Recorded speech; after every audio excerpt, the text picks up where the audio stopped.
Hai, perkenalkan nama saya Claudio Manuputi. Saya mahasiswa dari Universitas Kristen Indonesia Maluku, Prodi Informatika. Mata kuliah, Interaksi Manusia dan Komputer. Tugas yang akan saya bahas di sini tentang daya guna atau kebergunaan. Prinsip usability.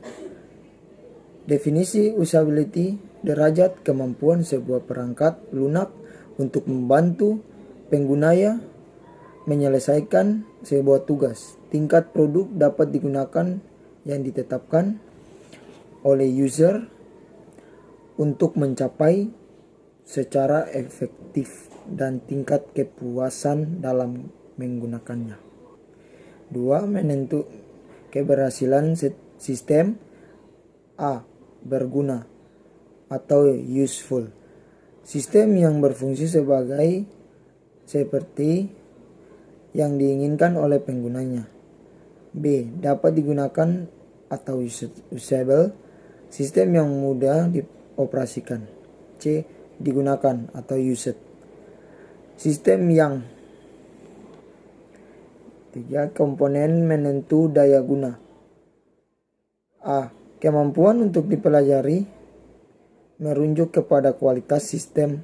Apakah mudah untuk dipelajari dan digunakan suatu menjadi rahasia umum bahwa pengguna tidak suka menghabiskan banyak waktu untuk mempelajari cara sistem bekerja. B. Efisiensi menunjukkan kepada cara yang dapat dilakukan sistem untuk mendukung pengguna dalam melakukan pekerjaannya. Contoh, pada mesin penjawab otomatis dengan sistem surat-surat.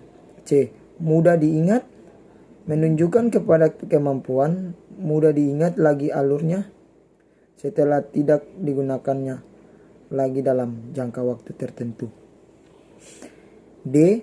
Kesalahan dan keamanan melibatkan perlindungan kepada pengguna terhadap kondisi dan situasi yang tidak diinginkan dan berbahaya.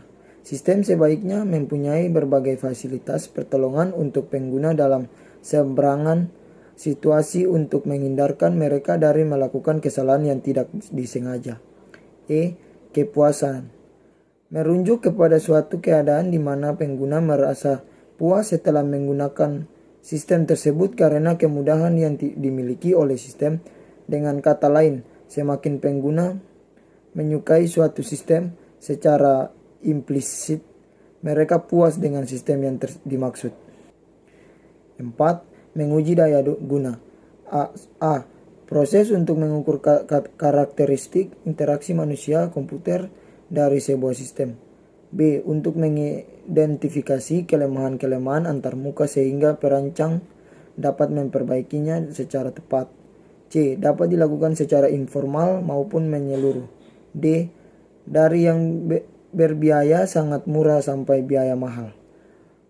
A. Uji eksploratory bertujuan untuk menguji sebuah sistem dengan mencari titik-titik di mana pengguna mengalami kebingungan, kesalahan, atau untuk kerjanya melambat. Pengujian ini dilakukan tanpa melihat di mana persoalan-persoalan terjadi atau dibentuk. Tujuan akhir dari uji eksplorasi adalah daftar persoalan yang perlu ditinjau lebih lanjut. Threshold testing digunakan untuk mengukur kinerja sistem terhadap sejumlah sasaran yang ditentukan terlebih dahulu. Uji ini merupakan uji lolos atau gagal. C. Uji perbandingan. Uji perbandingan, uji pengukur karakteristik kebergunaan dari dua pendekatan atau rancangan untuk menentukan rancangan yang lebih cocok lagi pengguna. 5. Sistem yang berdaya guna. Pembahasan dan pengujian daya guna yang dilakukan dengan benar akan memberi manfaat, terutama dari sudut penghematan biaya penggunaan sistem. Sistem yang memiliki daya guna yang tinggi dapat A. Mengurangi biaya pelatihan. B. Support konsum. C. Meningkatkan kepuasan pengguna. Evaluasi heuristik. A. mengeksplorasi sistem. B. Mengidentifikasi masalah pergunaan. C.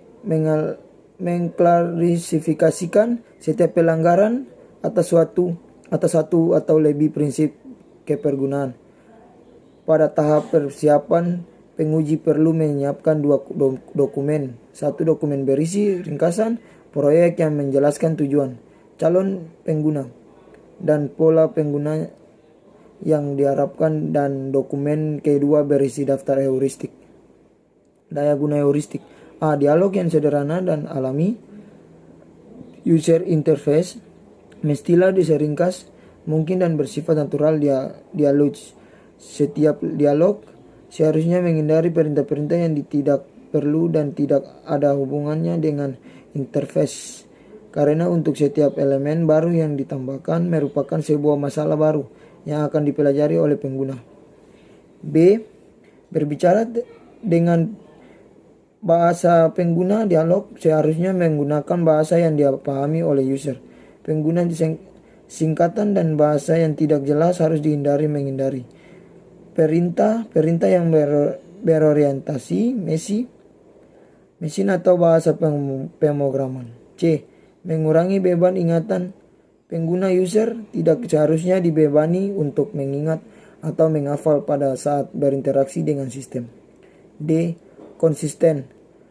User interface yang konsisten terlihat dalam menampilkan suatu interface yang menghindarkan user dari kesalahan saat menggunakan suatu perintah atau fungsi atau pertama kali.